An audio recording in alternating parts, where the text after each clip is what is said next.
Milenio Televisión presenta.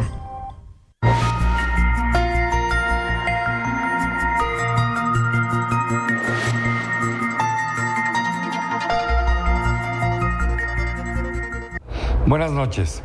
Bienvenidos a Milenio Mercados en Perspectiva, aquí como todos los domingos en esta hora con Juan Musi. Juan, muy buenas noches. ¿Qué tal? Muy buenas noches, Manuel. Y su servidor Manuel Somoza para hablar de temas económicos financieros en México y en el mundo. Y yo quisiera empezar primero felicitándolos por este año 2018. Ya sé que estamos apenas a 14 de enero, pero muchas felicidades. Nos fuimos un par de semanas de vacaciones, pero aquí estamos ya. Creo que es importante mencionar que el mundo en lo general, ojo, en lo general, tiene una perspectiva económica bastante buena. Va a crecer según números del Fondo Monetario Internacional como el 3.4%. Pero sobre todo la fortaleza de las economías desarrolladas es muy importante. Países como Estados Unidos, como la Unión Europea, tienen la expectativa de muy buenos crecimientos, mucho mejores que en los últimos años. Y esto evidentemente está ayudando a todos los países del mundo. También, como comenta Juan, Asia está creciendo muy bien, China niveles de 7%, Japón llegando a niveles del 2%, que no veía hace 15 años ese tipo de crecimientos. En Estados Unidos mismos el crecimiento que se tuvo en los 3 últimos trimestres, bueno, pues es el más importante en los últimos 15 años. Pero dicho lo anterior, vamos a comentar la semana. En México hubo 2 acontecimientos importantes. El primero fue la inflación, una mala noticia, la inflación de la segunda quincena del mes de diciembre, que finalmente nos llevó la cifra anual de inflación al 6.77%. Y esto evidentemente preocupó, porque había la impresión de que la inflación ya estaba bien anclada y que a partir de octubre, noviembre y diciembre iba a empezar a declinar, lo cual no sucedió. Tuvo un pequeño declive, si no mal recuerdo, en septiembre o en octubre, y después fue para arriba, para arriba, para arriba. Todavía el 15 de diciembre estaba en el 7.66 y vino cerrando en el 7.77. ¿Qué es lo que me preocupa de esto? Bueno, pues que Banco de México va a tener que actuar. No es que esté la inflación fuera de control, ese es mi punto de vista, pero sí tampoco está muy bien anclada. Entonces seguramente vamos a ver en la reunión de política monetaria de Banco de México a celebrarse en el mes de febrero, que se proponga un incremento de la tasa de interés que ya había subido en diciembre al 7.25%, probablemente la pudiéramos ver subir hasta el 7.5%. Y si la inflación no está en el ritmo de baja que espera Banco de México, pudiéramos ver un nuevo incremento antes de las elecciones hasta el 7.75%. Sí. ¿No? Entonces, bueno, pues esa no fue una buena noticia. Al final del programa vamos a comentar en detalle las perspectivas de México y de Estados Unidos. Pero y la mala noticia fue que el pico lo hizo en la cifra anual, cuando pensábamos que el 6.66 de agosto iba a ser como el momento pico, ¿no? Entonces, creo que esa fue la mala noticia, ¿no? Pero del pronóstico último de 6.5, 6.6 a 6.77, pues fueron ahí un par de décimas, pero creo que y aparte, bueno, también está justificado en la medida en que fueron incrementos en precios agrícolas y el incremento en gas LP, que yo honradamente no entiendo por qué subió tanto. Les ofrecemos estudiarlo y comentarlo la semana entrante porque los incrementos están fuertes en el gas. Así es. Otro suceso en México importante fue los rumores que surgieron en Canadá. Ojo, rumores no oficiales de fuentes anónimas que dijeron que sabían que Donald Trump estaba preparando la salida. Bueno, hubo un director ahí de un banco importante, ¿no? Que pues no se mencionó. En Reuters decía que habían pedido el anonimato y no se supo a bien quién lo había dicho, pero al final fue un chisme, ¿no? Pues fue un chisme que hizo mucho daño. Que hizo que el tipo de cambio se fuera. Ese día estaba, no mal recuerdo, en 19 por ahí. Y se fue hasta el 19.40. Así es. Y afortunadamente está cerrando, o cerró el viernes ya muy pegadito a los 19 pesos. Sin embargo, a lo que sí le pegó en serio fue a la Bolsa Mexicana de Valores, que prácticamente perdió lo que había ganado en la primera semana del año, ¿no? Entonces, ¿qué nos dice esto?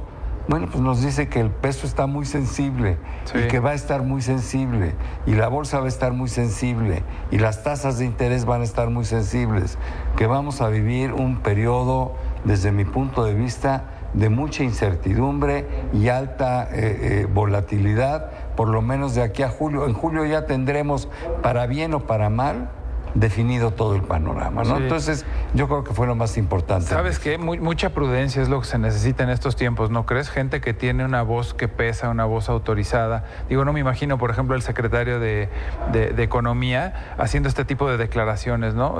Creo que hacen mucho daño y creo que estos tiempos nos invitan a que esas voces que pesan sean muy prudentes, porque el dólar y el canadiense y el peso mexicano, en esa jornada, si piensas mal, los especuladores hicieron una fortuna, ¿no? Bueno, pues sí, evidentemente. Lo que pasa que pedimos prudencia y ese es un elemento bastante escaso en estos días, ¿no? En Estados Unidos la información económica siguió siendo buena. La semana entrante ya empieza los reportes de las empresas del cierre del ejercicio 17, pero sí hay que decir que las bolsas en Estados Unidos, como lo habíamos pronosticado nosotros, han estado volando. Traen incrementos muy, muy importantes las bolsas norteamericanas, lo mismo que las bolsas europeas. Así es. En Estados Unidos celebrando, ¿no?, ya la implementación de la reforma fiscal de Trump. Así es. ¿No? Y han tenido 7, 8 jornadas consecutivas de alza, ¿no? Impresionante. Y datos económicos, pues muy siguen buenos, siendo muy buenos, francamente muy fuertes, ¿no? Así es. Salvo el del empleo, que salieron 140,000 empleos cuando se esperaban 190,000, pero pues se supone que fue algo coyuntural. Así es. En esta segunda parte del programa quisiéramos revisar más a fondo la perspectiva de Estados Unidos y la de México, ¿no? Entonces, por ejemplo, Estados Unidos este año creemos que finalmente creció en el 2017 al 2.3%, pero en el 2018 pudiera tener un crecimiento hasta del 2.7%, lo cual es muy bueno para una economía de este tamaño, ¿no? Sí, por supuesto. La inflación pues va a estar 30 décimas arriba de lo que estuvo en el 2017, se pronostica que esté en 2.60, pero creo que lo importante y la explicación más relevante en términos de lo que hace la Fed la puedes dar tú con lo que es la inflación que más observan ellos, ¿no?, que es la de gasto-consumo personal. Sí, el gasto del consumo personal no llegó a la meta del 2%. Para la Reserva Federal, como comenta Juan, este es el dato importante. Es en el que se fijan. Este es el que quieren que llegue al 2% y se espera que a lo largo del 2018 llegue a ese famoso 2%. Pero bueno, hay que decir que estos son magníficas noticias. Muy buen crecimiento con una inflación todavía muy bien amarradita, ¿no? Así es, el desempleo pues seguirá bajando, ya está en niveles históricamente bajos, el 4.10, si baja al 3.70, sin duda será el dato histórico, ya están a pleno empleo al 4.10, 3.70 sería espectacular, ¿no? Aquí lo que tiene que mejorar es la calidad de los empleos. Así es.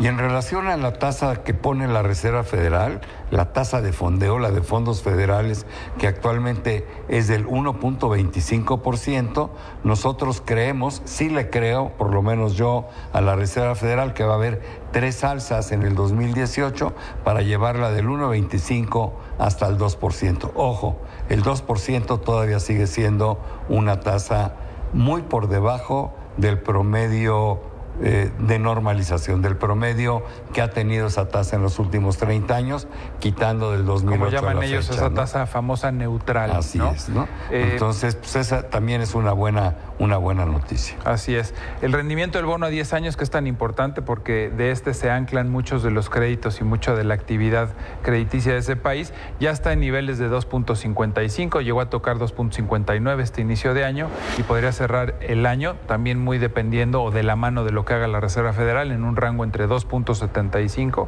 y 3%. Así es, y hay que decir que siguen estando todavía esos rendimientos muy, muy por debajo de lo que han sido los rendimientos normales. Estos bonos en condiciones normales pues deben de estar rindiendo alrededor del 5%, ¿no? Así es. Están a niveles del 3%.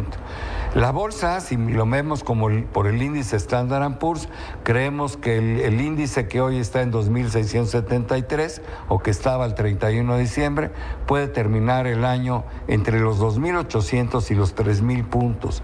Esto quiere decir un incremento del 8 al 12%, ¿no? Si somos muy optimistas veríamos un 12%, si no somos tan optimistas el 8%. Ojo, hay que tener cuidado, la perspectiva es muy buena, pero momento las bolsas, tanto el Standard & Poor's como el Dow Jones como Nasdaq, están en máximos históricos. Hay condiciones para que sigan subiendo, sí, pero el crecimiento va a ser más acotado en el 2018 que en el 17. En el 17 crecieron arriba del 20% las tres bolsas más importantes, ¿no? Y además entonces, no hay que esperar esos rendimientos. Sería el octavo año consecutivo con rendimientos bastante buenos, ¿no? En algún momento se tiene que cansar, ¿no? Pero bueno, están siendo justificados por un buen momento de la economía, por buenos resultados de las empresas. O sea, lo más importante que es eso. Sí, que hay fundamento, ¿no? Y yo nada más quisiera adelantar que también las bolsas europeas tienen una perspectiva bien interesante de dar rendimientos alrededor del 12%. Y luego, ¿por qué no comentas, Juan, cómo vemos el euro? Sí, pues la relación euro-dólar, que finalizó el año en 1.19, ha tenido incluso momentos ya en este enero en los que ha superado. En 1.21. ¿No? Estuvo en 1.21, así es. Pensamos que en promedio, y por eso sacamos este estimado de 1.15, podría estar ahí, ¿no? Tampoco Europa, siendo una economía y un frente económico tan fuertemente exportador, le conviene un fortalecimiento del euro, ¿no? Entonces, que en promedio esté en 1.15, pero bueno, pues como bien comentas, ya ahorita está en 1.21. Claro, ahora que también cuando suban las tasas de interés en Estados Unidos, eso debe fortalecer al dólar en relación al euro y en relación al yen, ¿no? Así es. Una buena noticia es el petróleo. Cerró en máximos de los últimos 4 años. Esto quiere decir que estamos arriba de los 63, 64 dólares. Esperemos que se mantenga ahí. Nuestra expectativa es que el promedio del 18 esté en 64 dólares para el Brent y en 56 para la mezcla mexicana. Hay muchas voces ya también, aparte de gente, sobre todo miembros de la OPEP y países potencias como Irán, que ya no quieren que suba más para no volverle a dar oportunidad a los productores de shale, ¿no? Ahora vamos a México, Juan. Sí. Yo quisiera decir que tenemos un año muy difícil y este es un escenario optimista, donde se logra una negociación razonable con el Tratado de Libre Comercio. ¿Por qué no nos vamos muy rápido? Pues sí, estamos viendo, como bien comentas, un crecimiento del PIB del 2%, asumiendo que se negocia bien TLC y que salen bien las elecciones. Tipo de cambio para finales del 18, pues básicamente muy cerca de los 19 pesos por donde está el día de hoy. Pasando por muchos tipos de cambio, ¿estás de acuerdo? Inflación al consumidor en 4.10, ¿no? Bastante. Digo que sería muy bueno verla bajar del 7.6 al 4.10 y la subyacente se mantiene también sobre niveles del 4%. Una disminución en la creación de empleo de 800,000 a 674,000 y obviamente pues la tasa de desempleo incrementa un poco en función de esta menor creación de empleos, ¿no? El déficit de la balanza comercial muy parecido al de este año, con 10,000 millones de dólares, lo mismo que el déficit de la cuenta corriente, con 15,000 millones de dólares, ¿no? Sí, lo que es impresionante es las remesas, ¿no? Que rompimos récord del año pasado, 28,000 millones de dólares, y este año vamos en teoría, a volver a romper récord con casi 30,5 billones de dólares. La tasa de interés pensamos que va a ser una joroba, puede subir en la primera parte del año y si todo sale bien, en la segunda parte del año la podríamos ver declinar, pero sí la podemos ver 7.25, 7.50, 7.75, bajando hasta el 7 o 7.25 para finales de diciembre. Sobre todo si sale bien el tema electoral. Así es, ¿no? El bono de 10 años, lo mismo, ¿no? Haría esta joroba para terminar el año en 7.30, pero el bono de 10 años, si pasa lo que tú dices de llegar al 7.75, podría tocar el 8%. Y la bolsa de valores, bueno, pues puede dar un rendimiento alrededor del 8%. Esas son las expectativas que tenemos para México, para Estados Unidos. Se nos acabó el tiempo y entonces nos queremos despedir. Juan, muchísimas gracias. Muchas gracias, que tengan todos un gran inicio de año. Muchísimas gracias también por estar con nosotros todos los domingos aquí en Milenio, Mercados en Perspectiva.